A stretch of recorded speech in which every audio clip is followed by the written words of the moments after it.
Good afternoon, அனைவருக்கும் வணக்கம். முதல் விஷயம் தோட்ட உட்கட்டமைப்பு அமைச்சு சம்பந்தமான விடயங்களை தெளிவுபடுத்தலான்னு இருக்கேன். எல்லாருக்கும் தெரியும் 19ஆம் தேதி நாங்கள் 1300 வீடுகளுக்கு அடிக்கல் நாட்டி ஒரே நேரத்தில் வேலையை தொடங்கணும். காரணம் நாங்கள் வேலை எந்த விதமான தாமதமும் இருக்கக்கூடாது. கடந்த அரசாங்கத்தில் நடந்த தவறுகள்லேருந்து நாங்களும் கற்றுக்கிட்டு இப்போ இந்த 1300 வீடுகளையும் ஒரே நேரத்தில் ஆரம்பிக்கிறோம். எதிர்காலத்தில் பாக்கி இருக்க 2வது லாட்டாக இருக்க 8700 வீடையும் ஒரே லாட்டில் எடுத்து இதே மாதிரி தான் நாங்கள் ஆரம்பிக்க விரும்புகிறோம்.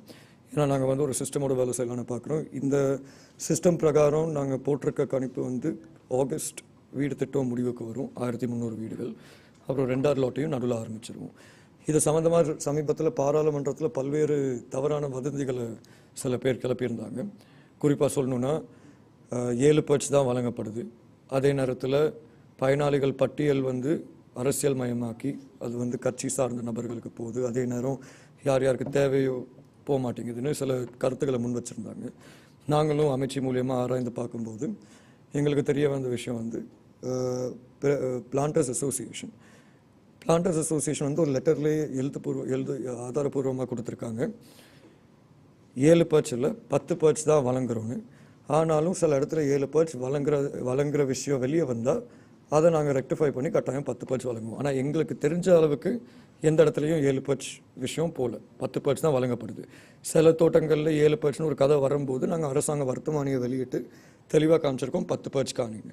ஸோ ஆகவே யாருக்காச்சும் 7 பர்ச் அப்படி கிடைச்சிருந்துச்சுன்னா தயவு செய்து முன்னால் வர முடியும். அந்தந்த பிஹெச்டிடி ரீஜனல் டைரக்டர் கிட்ட நாங்கள் அதுக்கு தேவையான நடவடிக்கை எடுப்போம். அதே மாதிரி இது அரசியல் மயமாக்கப்பட்டுச்சுன்னு சொன்னாங்க. பாராளுமன்றத்துலேயும் நான் இது சம்பந்தமாக தெளிவாக சொல்லியிருக்கேன். நாங்கள் முன்னால் மாதிரி இல்லாமல் நாங்கள் ஒரு க்ரைட்டீரியா வச்சு தான் இந்த ஹவுசிங்கை கொடுத்துட்ருக்கோம். இந்த க்ரைட்டீரியாவை பொறுத்த வரைக்கும் பயனாளிகள் பட்டியல் யார் வேணாலும் தயாரிக்கலாம். அது பெருந்தோட்டத்தில் இருக்க நிர்வாகம் தான் இப்போதைக்கு தயாரிச்சிட்ருக்காங்க அவங்க தரப்புல இருந்து. ஆனால் எங்களை பொறுத்த வரைக்கும் அந்த க்ரைட்டீரியாவுக்கு தகுந்த மாதிரி தான் நாங்கள் வீடு திட்டத்தை வழங்குறோம். குறிப்பாக சொல்லணும்னா இந்த க்ரைட்டீரியாவில் முதல் முக்கியத்துவம் வழங்கப்படும். 2-3 குடும்பங்கள் ஒரு லயத்தில் இருப்பாங்க, அவங்களுக்கு தான் முதல் முக்கியத்துவம் வழங்கப்படும்.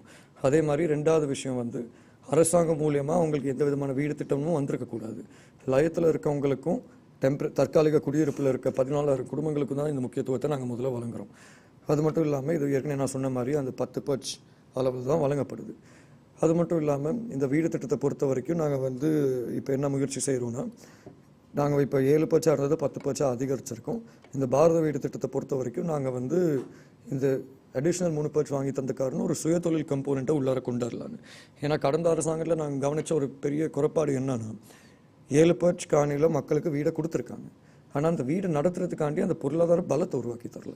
ஆகவே அந்த தவறு இப்போ நடக்கக்கூடாதுன்னு தான் நாங்கள் 10 பர்ச் காணியில் பிரஜாசக்தியினூடாக நாங்கள் ஒரு சுயதொழில் கம்போனண்ட்டையும் சேர்க்குறோம். அது அப்புறம் தோட்ட உட்கட்டமைப்பு அமைச்சியை பொறுத்த வரைக்கும் நாங்கள் இப்போ இந்த வருஷத்துக்கான நிதி ஒதுக்கீடு வழங்கியிருக்காங்க. அதுவும் சேர்த்து கந்துரட்ட தசகா என்கிற திட்டத்துக்கு நடுவில் 89 டிவிஷனல் செக்ரட்டரியேட்டுக்கு கிட்டத்தட்ட 100 மில்லியன் அலோகேட்டும் பண்ணியிருக்காங்க. 10 டிஸ்ட்ரிக்ட் தாண்டி போகிற மாதிரி. இது சம்மந்தமாக அந்தந்த டிசிசிக்கும் நாங்கள் எழுதியிருக்கோம். இதுலையும் நாங்கள் இன்வால்வ் ஆகணும்னு. இதில் ஒரு சிறிய தொகை ஏற்கனவே நிர்மாணிக்கப்பட்டு அறகுறையாக இருக்க வீடுகளுக்கு செலுத்தப்படும். ஸோ ஆகவே கடந்த அரசாங்கம் மட்டும் இல்லை, முன்னாலிருந்து இந்த அறகுறையாக இருக்கிற சில வீடுகளை முழுமையாக முடிக்கிறது தான் எங்களோட நோக்கம். அப்புறம் இந்த காணி உரிமை சம்மந்தமாக நாளான்றைக்கு ஒரு கலந்துரையாடல் இருக்குது. இது வரைக்கும் நாங்கள் நடத்தின பேச்சுவார்த்தையில் சமீபத்தில் பிரதமர் அலுவலகத்தில் நாங்கள் ஒரு பேச்சுவார்த்தை நடத்தியிருந்தோம், அனைத்து அதிகாரிகளையும் சேர்த்து. அங்கே பெருந்தோட்ட நிறுவனங்கள் தரப்புல இருந்து ஒரு விஷயத்தை முன் வச்சுருந்தாங்க. இல்லை இவங்களுக்கு காணி கொடுக்குறதா இருந்தால் அந்த காணி உறுதி பத்திரத்தை பெருந்தோட்ட நிறுவனத்தோட வைக்க சொல்லி அதை நாங்கள் ஏற்றுக்க முடியாதுன்னு சொன்னோம். ஏன்னா இந்த நாட்டில் யாருக்கு காணி வழங்கினாலும் ஒரு அன்கண்டிஷனல் டைட்டில் டீட், அதுக்கு எந்த விதமான நிபந்தனையும் இல்லை. அதனால நாங்கள் அதை நிராகரித்தோம். பிரதமர் அலுவலகத்திலையும் அதை நிராகரிச்சிருக்காங்க. ஆனால் கடந்த கலந்துரையாடல் ஒரு நல்லபடியாக போயிருக்கு. நாங்கள் பல்வேறு சிவில் அமைப்புகளோடு சேர்ந்து தான் இந்த வேலை திட்டத்தை முன்னால் கொண்டு போகிறோம்.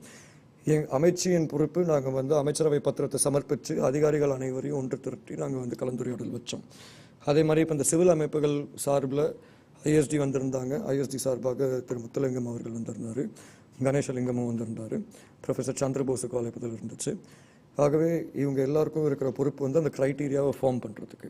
இந்த க்ரைட்டீரியாவை ஃபார்ம் பண்ணும்போது கட்டாயம் இந்த காணி உரிமை விஷயத்தையும் எங்களால் மே மாதத்துக்குள்ளார அமல்படுத்த முடியும்னு நான் நம்புகிறேன். இதுக்கு வந்து ஜனாதிபதி அவர்கள் வந்து கிட்டத்தட்ட 4000 மில்லியன் நிதி ஒதுக்கீடு செஞ்சுருக்காரு. அதுக்கு நாங்கள் இந்த தருணத்தில் நான் என்னோட நன்றியை தெரிவிச்சுக்கிறேன். அது மட்டும் இல்லாமல் இந்த வீடு திட்டம் சம்மந்தமாக இன்னும் ஒரே ஒரு விஷயத்தை நான் தெளிவுபடுத்த விரும்புகிறேன். வீடு திட்டம் சம்மந்தமாக இன்னொரு முக்கியமான ஒரு விஷயம், இவ்வளோ காலம் தோட்டத்தில் வேலை செஞ்சால் மட்டும்தான் வீடுன்னு இருந்துச்சு. இப்போ நாங்கள் புதுசாக இந்திய அரசாங்கத்தோட அனுமதியோடையும் சேர்த்து இலங்கை அரசாங்கத்தோட ஆலோசனையும் சேர்த்து தோட்டத்தில் வேலை செஞ்சால் மட்டும் வீடு இல்லை, தோட்டத்தில் பிறந்தா வீடு கட்டாயம் கிடைக்கும். அந்த நிலப்பாட்டில் தான் நாங்கள் போகிறோம். ஆகவே அந்த நிலப்பாட்டை மனசில் வச்சுக்கிட்டு தான் நாங்கள் வந்து இப்போ ஒரு தோட்டப்புறத்தில் வீடு மட்டும் வருதுன்னா அங்கே இருக்கிற தோட்ட தொழிலாளர்களுக்கு மட்டும் இல்லை, ஒரு குறிப்பிட்ட தொகையான வீடு வந்து அங்கே அந்த தோட்டத்தில் பிறந்து வளர்ந்து படித்து ஆசிரியராக இருக்க நபருக்கும் வீடு கிடைக்கும், இல்லாட்டி பிரின்சிபலாக இருக்க நபருக்கு வீடு கிடைக்கும். அதே மாதிரி அங்கே இருக்க கலைஞர்களுக்கும் வீடு கிடைக்கும், அங்கே இருக்க தோட்ட சேவையாளர்களுக்கும் வீடு கிடைக்கும். ஸோ வெளியாளுங்கள்னு கருதப்படுற அதே தோட்டத்தில் பிறந்து வளர்ந்து இருக்கிறவங்களுக்கு தான் நாங்கள் இந்த வாய்ப்பையும் வழங்குகிறோம். ஸோ அதனால இது வந்து இதில் எந்த விதமான அரசியல் மயமும் இல்லை. 2015-19 புறக்கணிக்கப்பட்ட நபர்களுக்கு தான் நாங்கள் முக்கியத்துவம் கொடுத்துருக்கோம் இந்த தடவை. ஆகவே தோட்ட உட்கட்டமைப்பு அமைச்சு சம்மந்தமாக அந்த விஷயம். And with regards to the water sector, I would like to reassure once again, because no matter how many times as the minister in charge I give a statement, there always seems to be a narrative that is formed by the opposition which is there to distract the people. We have made it very clear that there will not be a water tariff hike. In fact, the government is working towards how we can lessen the burden on the consumers right now. Today, the consumption rate is on an average is about 13.5 units per family. And in the past 1 year, when I had taken over this ministry on January 19, 2023, I was told the ministry was in such a situation, we were not even able to provide 10,000 connections. But after I had taken over, and along with my team's efforts, especially the chairman of the water board, my advisor, and the ministry secretaries, both of them who had taken over, and also my state ministers, we have been able to provide about 103,000 connections till date. And we have kept a target to achieve this year as well. We are, however, waiting for the debt restructuring to end, which is coming to a close very shortly. And once that finishes, we are firm on the fact that we will be able to go on a path where we would be able to achieve SDG, Sustainable Development Goal number 6. And apart from that, with relation to the water sector, not only have we assuring that there will not be a water tariff hike this year, we are also confident that I had mentioned this in my last press conference, that we have come up with a water tariff formula by January, which we have come up with. There's a water tariff formula in place right now, and we are waiting for it to be drafted and we seek approval from the cabinet. And once this water tariff formula is in place, there will be an annual revision with an option of a biannual review. So once this is in place, we will be able to attract investors to come on board. Again, I'll make myself very clear because I know how it can be twisted. Not privatization, but public-private partnerships. When we enhance private sector participation, we are also creating a more competitive industry which will provide better quality and cheaper prices. So we are fairly confident that with the water tariff formula, there is stability to the water sector. And that will be coming into implementation very shortly. But as of now, the status of the water tariff formula is we are to seek cabinet approval for it. And we will also be submitting it to the COPE committee and also Parliament to get their views on the topic. And other than that, with relation to the water sector, recently we were able to open up the Anuradhapura North Water Supply Scheme. And there were many different opinions on it. There were certain criticisms that the farmers have been affected. However, we must understand that when it comes to water, water is an essential resource. We need it for farming, which is a priority. But at the same time, just because we need it for farming, it doesn't mean we should not be giving drinking water. Both are equally important to us. One provides us with food, another provides us with sustainability. So when that is the case, there are many issues where we are coming into conflict with the irrigation department. However, thanks to the efforts of my State Minister, Honorable Shashindra Rajapaksa, who is also the State Minister for Irrigation, we were able to come up with a plan, and wherever these issues are, we are sitting and discussing with those farmer organizations, with the stakeholders involved, and we are providing immediate solutions. So with relation to Anuradhapura supply scheme, there were certain issues that were brought up from the farmers with their concerns. And President had also emphasized, it's for those very farmers' families we are trying to give this clean drinking water to.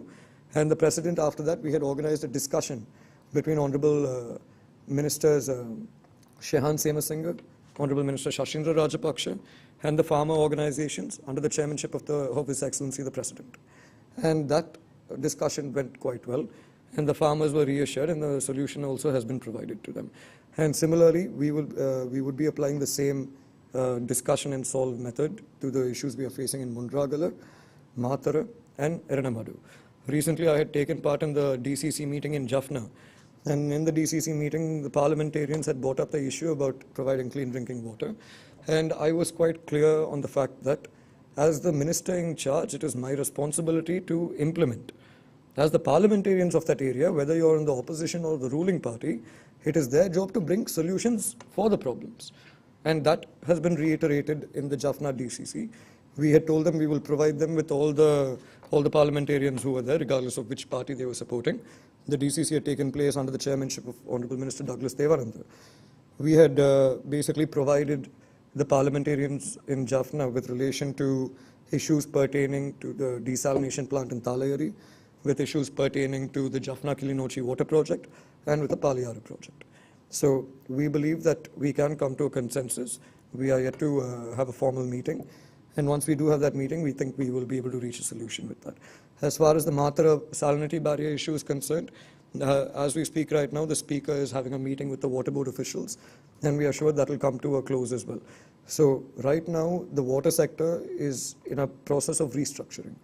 Though in August 2023, we increased the prices, we also must admit that we took some aggressive cost-cutting measures, which has also resulted in the sustainability of the water board. So today, the financial status of the water board is quite credible as to what it was last year. And we're fairly sure we would be able to take things forward towards the third quarter of this year. And if there are any questions, I'll be more than happy to take.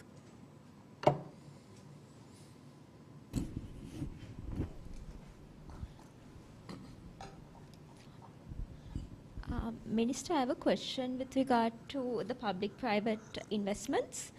So in a press conference in December, I think beginning of December, you had said that you're going to seek foreign investments with regard to the water summit. Can I have an update on that? With regard to what, sorry? The water summit. There was a summit. The International Water Conference? Yes.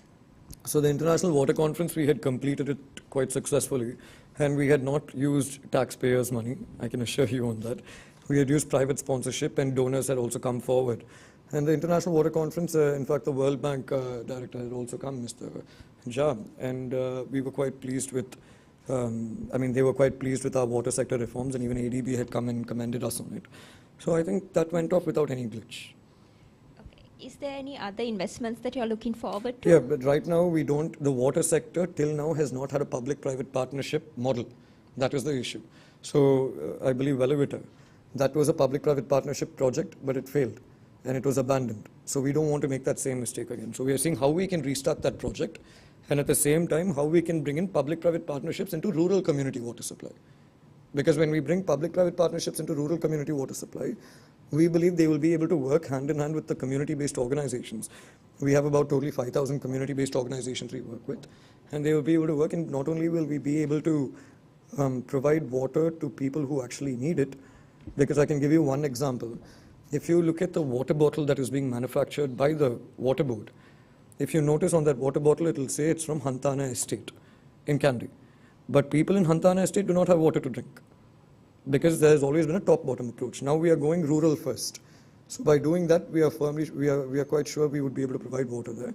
But in terms of investments, we have spoken to JICA, who the president of JICA had recently come as a chief guest for Anuradhapura, as the guest of honor for Anuradhapura water supply scheme, Dr. Akihiko. And when we had spoken to him, he had assured us that right now our priority is to resume stalled projects. And I think we are on our way to do that. So once we do that, I'm sure we would be able to get further investments in. And also with relation to money coming into the country, Asian Development Bank are working on reforms with us in the water sector. And this particular set of reforms is divided into two sub-programs, Sub-Program 1 and Sub-Program 2. Sub-Program 1, if we complete, we will receive $100 million as a policy-based loan to the centralized budget. And once we complete sub-program 2, we will receive another $100 million. So right now, 75% of our reforms are complete, and we are sure we'll be able to take it forward. And to be honest, even the unions in the water sector have been quite cooperative with it. I'd like to thank them for that. But once this is complete, I think we would be able to bring in $200 million to the country on a policy-based loan. Minister, நீங்கள் இந்த காணி வழங்குறது சம்மந்தமாக சொல்லியிருந்தீங்க. இப்போ இந்திய வீட்டு திட்டம் வந்து 14,000 வீடுகள் தானே. ஆனால் நீங்கள் உங்களோட பார்லிமெண்ட் ஸ்பீச்சில் இதுக்கு முன்னாடி சொல்லியிருக்கிறீங்க, பெருந்தோட்ட பகுதிகளில் கிட்டத்தட்ட 1,75,000 மக்கள்கிட்ட வீடு இல்லாமல் இருக்கிறாங்கன்னு சொல்லிட்டு. அப்போ அந்த 14,000 பயனாளிகள் போக மற்ற ஆக்களுக்கு என்ன தீர்வு? இப்போ இதான பிரச்சனை. நீங்கள் வந்து பார்லிமெண்ட் ஸ்பீச்சில் ஒரு பகுதியை கேட்பீங்க, மற்ற பகுதியை கேட்க மாட்டீங்க. அதே பாராளுமன்ற ஸ்பீச்சில் தான் நீங்கள் கொஞ்சம் கேளுங்க நான் என்ன சொன்னேன்னு. அதுக்கு பதில் அதிலே இருக்குது. நான் தெளிவாக சொல்லியிருக்கேன். நான் என்றைக்குமே ஒரே நிலப்பாட்டில் தான் இருந்திருக்கேன். என்னை பொறுத்த வரைக்கும் நாங்கள் இந்திய அரசாங்கத்துக்கு நன்றி சொல்கிறோம். அதே மாதிரி இப்போ பாரத பிரதமர் மோடி அவர்களுக்கும் நாங்கள் நன்றி சொல்கிறோம், இந்திய மக்களுக்கும் நாங்கள் நன்றி சொல்கிறோம் இந்த வீடு திட்டத்தை கொடுத்ததுக்கு. ஆனால் அதே நேரத்தில் இது எங்களோட முழுமையான பிரச்சனைகளை தீர்க்காது. அதான் நான் இது வரைக்கும் சொல்லிகிட்டு இருக்கேன். ஏன்னா நம்மளுக்கு தேவை 14, நம்மளுக்கு இருக்கிற வீடுகள் வந்து 14,000. 1972 மறைந்த தலைவர்களாகிய சௌமியமூர்த்தி தொண்டமான் ஐயாவாக இருக்கட்டும், மறைந்த ஆறுமுகம் தொண்டமானாக இருக்கட்டும், மறைந்த சந்திரசேகர் அவர்களாக இருக்கட்டும், அவங்க காலப்பகுதிகளில் சேர்த்து முன்னாள் அமைச்சர் திகாம்பரம் அவர்கள் காலப்பகுதியும் சேர்த்து கிட்டத்தட்ட இன்னைக்கு மொத்தமாக கட்டியிருக்க வீடோட எண்ணிக்கை வந்து 44,000. 1972 44,000 சேர்த்து தானாகவே அவங்க சொந்த காசில் கட்டியிருக்காங்க வீடுகள். அது வந்து 22,000 நிற்குது. கிட்டத்தட்ட 66,000 வீடுகள் ஏற்கனவே கட்டப்பட்டிருக்கு. இந்த 66,000 வீடுகள் வந்து 2,51,000 பெருந்தோட்ட குடும்பங்களை சார்ந்தது. ஸோ இன்னைக்கு நம்மளுக்கு தேவை வந்து 1,76,000 மக்கள் இருக்காங்க ஜனத்தொகை. 1,76,000 1,90,000 இந்த எண்ணிக்கைக்குள்ளார தான் வீட்டு பிரச்சனை இருக்குது. அதனால தான் இந்த காணி உரிமை விஷயத்தை கொண்டு வர பார்த்தோம். இப்போ காணி உறுதி பத்திரத்தை வழங்கும் போது நாங்கள் வந்து 3 கேட்டகரியாக பிரிக்கிறோம், A, B and C. இப்போ ஏயை பொறுத்த வரைக்கும் அவங்களோட குழந்தைங்க வெளிநாட்டில் வேலை செய்வாங்க, இல்லாட்டி ஒரு வேறு வேலையில் இன்ஃபார்மல் செக்டரில் வேலை செய்வாங்க, அவங்களுக்கு அந்த சம்பாத்தியம் இருக்கும். ஸோ அப்படி இருக்கும்போது அந்த காணியை வழங்கினா அவங்களாலேயும் அந்த வீடை கட்டிக்க முடியும். அது கேட்டகரி A. கேட்டகரி பியை பொறுத்த வரைக்கும் அவங்களுக்கு வந்து கட்டாயம் அசிஸ்டன்ஸ் ஒரு அளவு தேவை. இப்போ NHDAவாக இருக்கட்டும், இல்லாட்டி என்னோட அமைச்சியில் கூட நியூ லைஃப் ஹவுசிங்னு இருக்குது. அதெல்லாம் அந்த லோன் வீடு, லோன் அசிஸ்டட் ஹவுசிங், அந்த கடன் வசதி உள்ள வீடுகள். ஸோ அப்படி இருக்கும்போது 50% அரசாங்கம் கொடுப்பாங்க, 50% அவங்க போடுவாங்க. அது அந்த மிட் இன்கமில் இருக்கவங்க. கேட்டகரி சி இவங்க தான் வறுமை கோட்டு கீழே இருக்கவங்க, இவங்களால வீடு கட்ட முடியாது. இவங்களுக்கு தான் இப்போ இந்த இந்தியா வீடு திட்டமாக இருக்கட்டும், இல்லாட்டி எதிர்காலத்தில் வர எந்த வீடு திட்டமாக இருந்தாலும் கிராண்ட் மூலியமாக அந்த கேட்டகரி சிக்கு தான் இந்த வீடு திட்டம் போய் சேரும். இப்போ ஒரு உதாரணத்துக்கு ஒரு கேள்வி இருக்குது, அது எப்படி வடக்கு கிழக்கில் கிட்டத்தட்ட 40,000 வீடுகள் தெரிவு செஞ்சு 26,000 வீடுகள் கட்டியிருக்காங்க, ஆனால் மலையகத்தில் மட்டும் 10 வருஷமாக 4,000 வீடுகள் தான் முடிச்சிருக்கோன்னு. அதுக்கு காரணம் என்னன்னா பெருந்தோட்ட நிறுவனங்களோட அதிகாரம். இப்போ வடக்கு கிழக்கு பார்த்தீங்கன்னா பெருந்தோட்ட நிறுவனங்கள் கிடையாது. பெருந்தோட்ட நிறுவனங்கள் இல்லாத பட்சத்தில் அவங்களுக்கு வந்து அந்த காணி உறுதி பத்திரம் இருக்கும், இல்லாட்டி அந்த காணி அவங்களுக்கு சொந்தமான காணியாக இருக்கும். அதனால அங்கே வீடு கட்டுறது சுலபம். மலையக மக்களை பொறுத்த வரைக்கும் ஒரு வீடு கட்டணும்னா முதல்ல பெருந்தோட்ட நிறுவனத்தோட அப்ரூவல் இருந்து பெருந்தோட்ட அமைச்சர் அப்படின்னு ஒரு 10-15 நிறுவனங்கள் இருக்குது அப்ரூவல் எடுக்கிறதுக்கு. ஸோ அப்படி இருக்கும்போது இந்த கிராண்ட் அசிஸ்டன்ஸ் மூலியமாக எடுக்கிற வீடுகள் வந்து ரொம்ப குறைவு. அதனால தான் இந்திய அரசாங்கத்திலேருந்து வெறுமனே 10,000 வீடுகள் தான் எடுக்க முடிச்சு. அது ஒரு பெரிய எண்ணிக்கை தான். ஆனால் நீங்கள் அந்த ஜனத்தொகை என்கிற ரீதியில் பார்க்கும்போது ஒரு சிறிய அளவு 10,000 வீடுகள். அதே மாதிரி இலங்கை அரசாங்கம் மூலியமாக வருஷத்துக்கு 2,000 வீடு கட்டிகிட்டு இருந்தோம். ஆனால் பொருளாதார நெருக்கடியினால அதுவும் குறைவடைஞ்சிருக்கு. ஸோ அப்படின்னா இப்போ நாளைக்கு வந்து பெருந்தோட்டத்துறையில் வாழ்கிற மக்களுக்கு, மலையக தமிழர்களுக்கு ஒரு சொந்தமான காணி இருந்துச்சுன்னா எங்களால் அந்த கிராண்ட் அசிஸ்டன்ஸ் இந்திய அரசாங்கம் மட்டும் இல்லை, ஏனைய அரசாங்கத்திலிருந்தும் எடுக்கலாம். அதே மாதிரி இலங்கை அரசாங்கம் மட்டும் இல்லை, இலங்கை தனியார் துறையில் இந்த வங்கிகளும் இருக்குது, அவங்க மூலியமாகவும் ஒரு ஹவுசிங் லோனை எடுத்து கொடுக்க முடியும். ஸோ என்னை பொறுத்த வரைக்கும் நிரந்தர தீர்வு அதுதான். ஏன்னா காணி உரிமை வழங்குறது வந்து இந்த மக்கள் நல்லா இருக்கணும் அந்த எண்ணத்தில் இல்லை. காணி உரிமையை வழங்குறது 200 வருஷமாக மக்கள் கஷ்டப்பட்டுருக்காங்க. இப்போ அதே இடத்துல இருக்காங்க. என்னதான் 200 வருஷமாக பரம்பரையாக அதே இடத்துல இருந்தாலும் ஒரு செங்கலை கூட பெருந்தோட்ட நிறுவனத்தை கேட்காம அவங்களால அங்கே வைக்க முடியாது. ஆனால் இது காணி உரிமை வாங்கி தந்தா, அதனால தான் நாங்கள் இந்த காணி உறுதி பத்திரம் வழங்குற திட்டத்தில் ஆர்வமாக இருக்கும். ஜனாதிபதியும் அதில் ஆர்வமாக இருக்கார். கட்டாயம் அது கொடுத்தா ஒரு அளவு தீர்வு கட்டாயம் முடியும். ஆனால் என்ன கேட்டால் நிரந்தர தீர்வு வீடுகள். அரசாங்கத்தை பொறுத்த வரைக்கும் நம்ம இந்த வீடு திட்டத்தில் காசு அதிகமாக செலவு பண்ணுறோமோ இல்லையோ, கிட்டத்தட்ட 824 பாடசாலைகள் இருக்குது. அதில் நம்ம இன்வெஸ்ட் பண்ணால் கட்டாயம் நம்மளுக்கு கிடைக்கிற ரிட்டர்ன்ஸ் அதை விட அதிகமாக இருக்கும். இப்போ February 1st வீக்கில் டெம்பிள் ட்ரீஸில் நடந்த டிஸ்கஷன் பற்றி நீங்கள் உங்களோட ட்விட்டர் பதிவில் சொல்லியிருந்தீங்க. ஃப்ரீ ஹோல்ட் பேசிஸில் வந்து காணிகள் 10% வழங்க போகிறோம், அதில் வந்து 2 லட்சம் ஃபேமிலிஸ் வந்து பயனடைவாங்கன்னு சொல்லிட்டு இது சம்மந்தமாக விளக்கமாக சொல்ல முடியுமா? ஃப்ரீ ஹோல்ட் பேசிஸ்னால் என்னன்னு சொல்லி மக்கள் மத்தியில் ஒரு குழப்பம் இருக்குது. குழப்பம் இருக்காதுங்க. காணி உறுதி பத்திரத்தை நீங்கள் வழங்குறீங்க, அந்த காணி உறுதி பத்திரம் காணி உறுதி பத்திரம் கிடைச்சிச்சுன்னா அது வந்து ஒரு அன்கண்டிஷன் கிளியர் டைட்டில், சரியா? அப்படி அதான் ஃப்ரீ ஹோல்டு. இப்போ லீஸ் ஹோல்டுன்னு சொன்னால் நாளைக்கு வந்து இந்த கம்பெனிக்கு இன்னும் ஒரு 20 வருஷம் லீஸ் இருந்துச்சுன்னா அந்த லீஸை இவங்க பேரில் மாற்றுறது தான் லீஸ் ஹோல்டு, சரியா? ஸோ ஃப்ரீ ஹோல்டை பொறுத்த வரைக்கும் ஒரு டீட் இந்த இப்போ சமீபத்தில் ஜனாதிபதி அவர்கள் வந்து கௌரவ அமைச்சர் ஹரின் ஃபெர்னாண்டோ அவர்கள் தலைமையில் அந்த உரிமையா ப்ரோக்ராம் ஆரம்பித்தார். அதெல்லாமே ஃப்ரீ ஹோல்டு டீட் தான். ஸோ அதனால தான் இப்போ மினிஸ்ட்ரியை பொறுத்த வரைக்கும் நாங்கள் 3 டீட் ப்ரோக்ராம் வச்சுருக்கோம். ஒரு டீட் ப்ரோக்ராம் வந்து நான் சொன்ன ஏற்கனவே இது 66,000 வீடுகள் இருக்குது. 66,000 வீடுகளில் வெறும் 15,000 வீடுகளுக்கு தான் டீட் இருக்குது. பாக்கி இருக்க வீடுகளுக்கு டீட் கட்டாயம் வழங்கணும். அது ஒரு தனி ப்ரோக்ராமாக போகும். இந்தியா வீடு திட்டத்தை பொறுத்த வரைக்கும் இது நான் ஒரு விமர்சனமாக வைக்கல, ஆனால் யதார்த்தம் இதுதான். இந்தியா வீடு திட்டத்தை பொறுத்த வரைக்கும் கடந்த அரசாங்கத்தில் டீட் கொடுத்தாங்களா இல்லையான்னு சில இடத்துல தான் தெரியும். ஆனால் உண்மைக்கும் கொடுத்துருக்குது வந்து ஒரு பெர்மிட், ஜேஇடிபி சேர்மன் கையெழுத்து போட்ட பெர்மிட். ஆனால் எல்ஆர்சி தான் ஃபைனல் அத்தாரிட்டி. ஸோ எல்ஆர்சி கையெழுத்து போட்டு தரலைன்னா இட்ஸ் நாட் வேலிட். ஸோ இந்த சைடில் நாங்கள் என்ன பண்ணுறோம், இந்தியா வீட்டு திட்டத்துக்கும் அந்த ஜேடிபி பெர்மிட் எல்லாத்தையும் கன்வெர்ட் பண்ண பார்க்குறோம் எல்ஆர்சி டீடுக்குன்னு. அதே மாதிரி 3வது அதான் நம்ம சொல்லியிருக்க இந்த சௌமிய பூமி திட்டம். இது மூலியமாக தான் நாங்கள் வந்து 1,76,000 1,90,000 ஜனத்தொகைக்கு நாங்கள் காணி உறுதி பத்திரத்தை வாங்க பார்க்குறோம். மற்றது மினிஸ்டர், சம்பள பிரச்சனை. கடந்த வாரம் செந்தில் தொண்டமான் ஆளுநர் அவர்கள் வந்து ப்ரெஸ் கான்ஃபரன்ஸில் சொல்லியிருந்தாங்க, நாங்கள் வந்து வேஜஸ் போர்டுக்கு போக போகிறோம்னு சொல்லி. இப்போ முதலாளிமார் சம்மேளனம் என்ன சொல்கிறாங்கன்னு சொன்னால், அவங்க வந்து அது 1,700 பேசிக்கை தந்தாங்கன்னு சொன்னால் ஏனைய வெல்ஃபேர் பெனிஃபிட்ஸை வந்து எங்களால் தர முடியாது.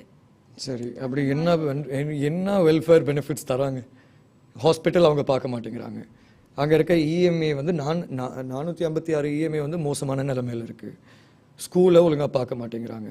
ஒரு காலத்தில் இதெல்லாமே அந்த நிறுவனம்னு இல்லை, அந்த தோட்ட முகாமையாளர் தான் பராமரித்தார். ஆனால் இவங்க சொல்கிறாங்க வெல்ஃபேரை நாங்கள் வந்து எடுத்துருவோன்னு. இது வந்து மிரட்டுறது தான். ஆனால் உண்மையான விஷயம், அவங்க வெல்ஃபேரை எடுப்போம்னு சொல்லும்போது அவங்க என்ன சொல்கிறாங்கன்னா, இந்த சிறுவர் பராமரிப்பு நிலையம் இருக்குது, அதுக்கு இருக்க கோஆர்டினேட்டரை வெளியெடுப்பாங்க. அதே மாதிரி இந்தந்த விஷயங்கள் பண்ணுவாங்க.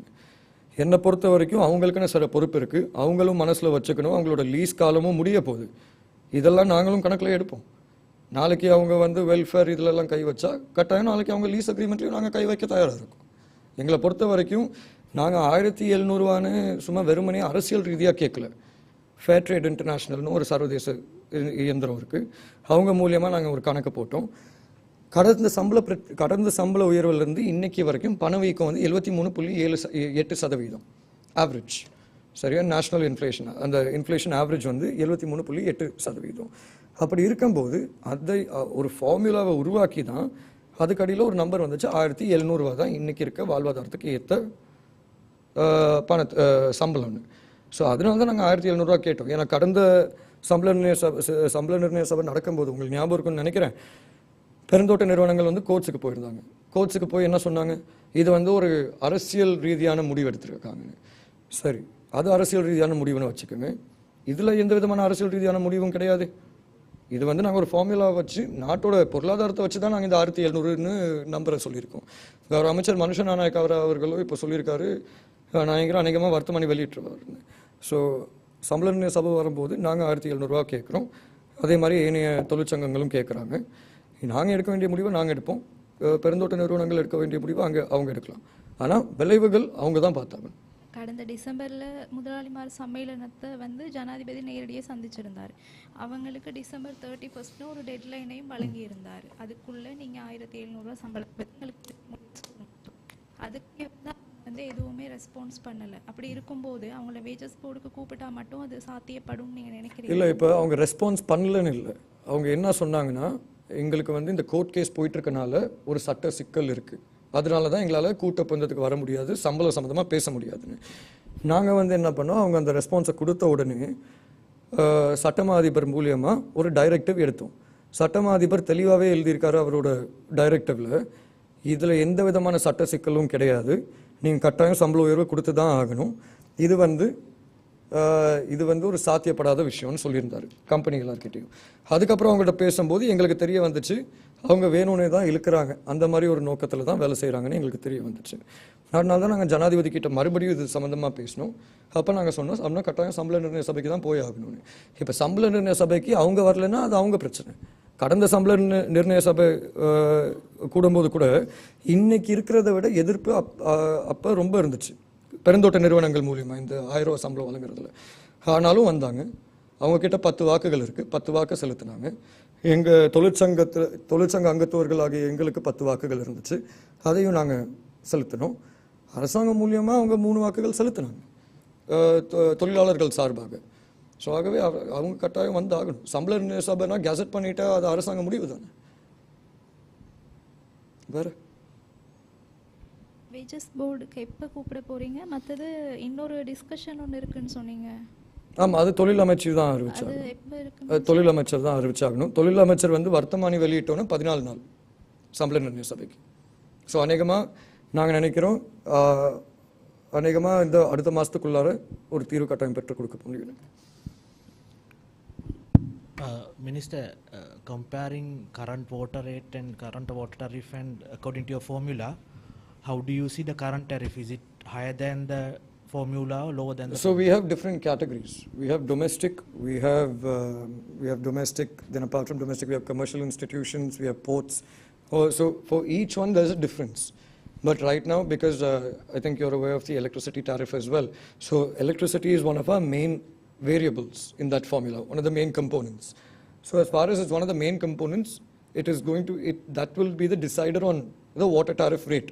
So now how we are looking at it is we've already gone for a water tariff hike in August 2023. So now when the formula is there, we have to basically, now we have our team working on it, we have university professors also working on it. And I think once they come up with a number, we will have to take a decision as the government on whether we are going to impose this on the people or not.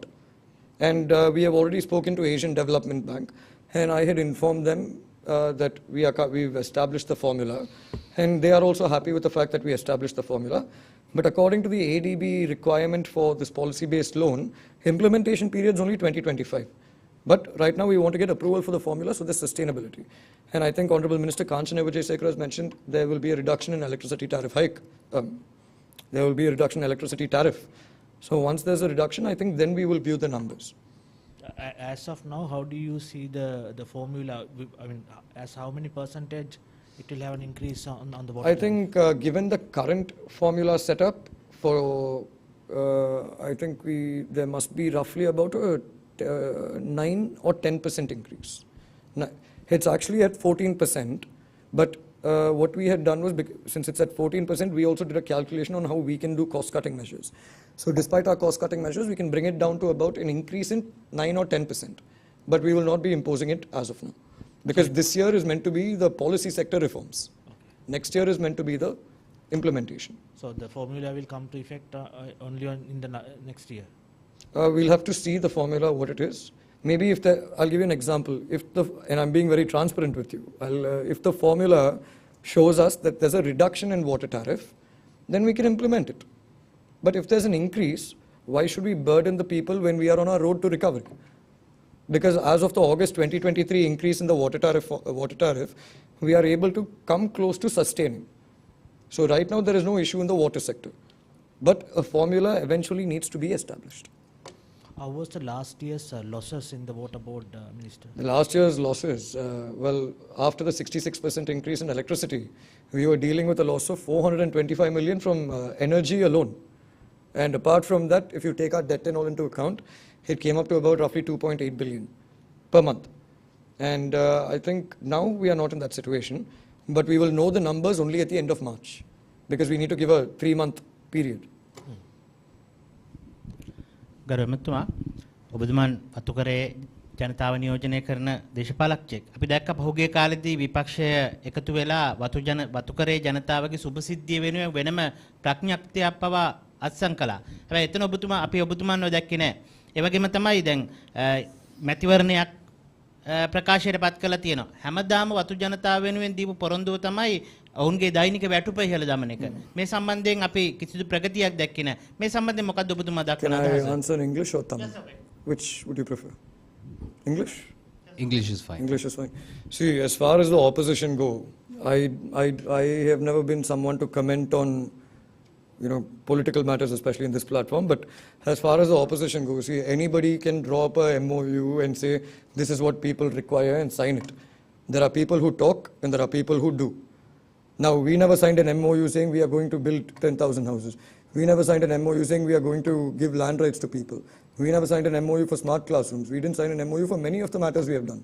Because I think, as far as the upcountry community is concerned, I think they've had enough with these signatures and these shows that are being put on. They need work to be done, which is what we are committed to. And one more thing with regards to the opposition. I'm sorry, but this is something I brought up in Parliament as well.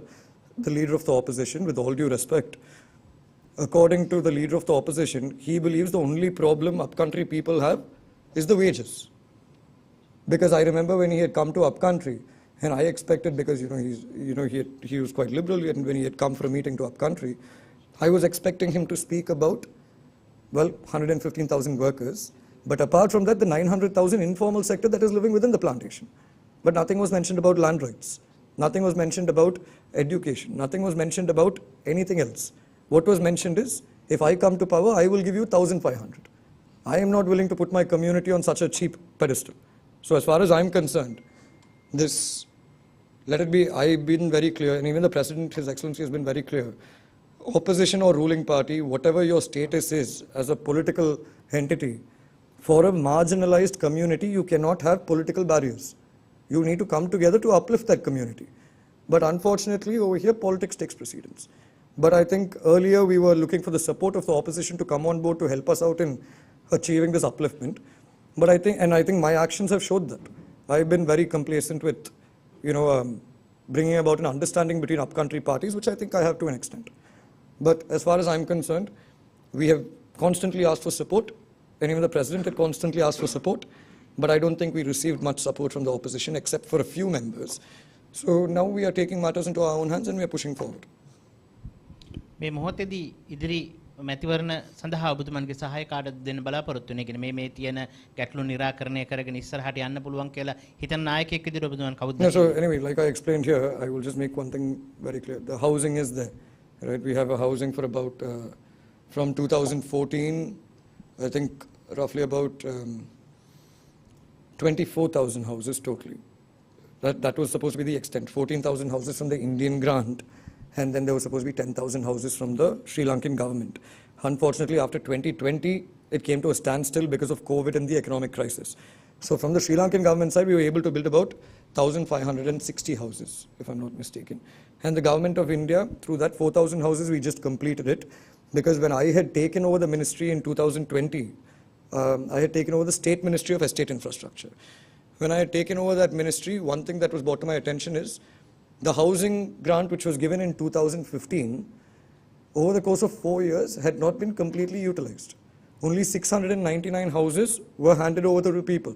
Only 2,265 houses were completed. But the rest and all were not completed. There was no electricity, there was no water, there was no road. You can't just put a building and ask people to go in and live.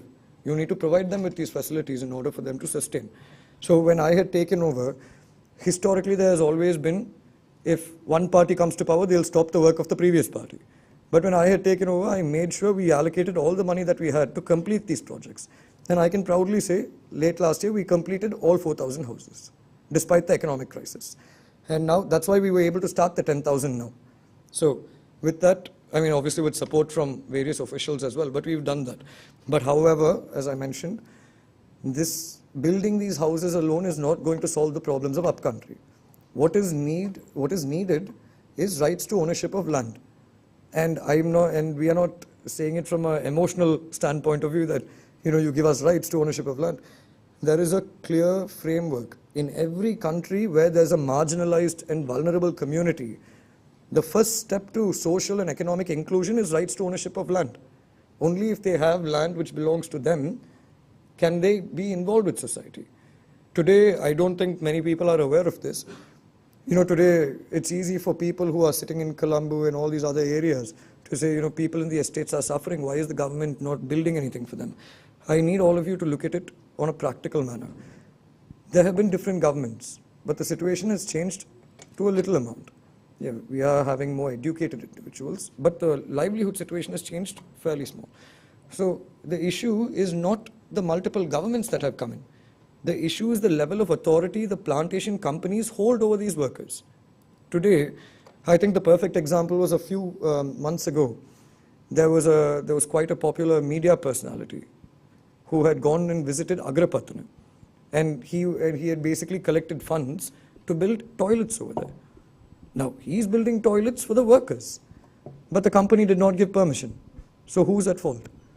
The government has given approval, the money is there, and you have a person who's willing to build the toilets also. I think it's about 40 toilets, if I'm not mistaken. 40, no? Yeah. So 40 toilets. But the company did not give permission. Recently in Gaul, the company which is in charge has given eviction notice to 4 people who have reached the age of 60. You want to evict somebody who was born in that house, brought up in that house, whose father was born in that house, brought up in that house, whose grandfather, grandmother, everyone was born and brought up in that house. But you're evicting them because they don't belong to your estate anymore. So the problem, what people need to understand, is the level of exploitation that takes place in the plantation sector. We are looking at the poverty, but we are not looking at the reason for that poverty. But we can easily point a finger at the politicians. Now, if politicians were at fault, we will not be voted in again and again across 4 generations. Not just me, I'm saying anybody from that sector. Then you must explore where the real problem is. The real problem is with the level of exploitation amongst the company management. And this can be proved. There have been many instances. So yeah. Anything else? Minister, is there any consideration for an insurance policy for upcountry people by any chance? Yes, we already started an insurance policy and it's going quite successfly actually. What is the insurance policy? We started it in partnership with Sri Lanka Insurance Corporation. We had an event also, I think, in must be October or September, I can't remember correctly. Through Sri Lanka Insurance Corporation, we had a partnership and we were able to start an insurance program called Jeevan Shakti. I did not choose the name. I know that that's the first thought that's coming into your mind, but I can assure you I did not choose that name. It was selected by Sri Lanka Insurance and they had implemented it. So this particular insurance scheme is there available for estate workers, and it's being given at a rate of 99 rupees. What does it cover, Minister? It covers about 24 different illnesses. At the same time, it also looks after the spouse and the family to an extent. There's critical illness cover as well.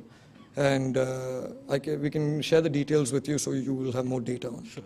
But that is the cheapest insurance scheme right now. It's 99 rupees 99 rupees a month. A month. Anything else? We can wrap it up. That's it? Yeah. Thank you. See you. Thank you, Minister. Tomorrow the press conference will take place at 1 o'clock. Thank you.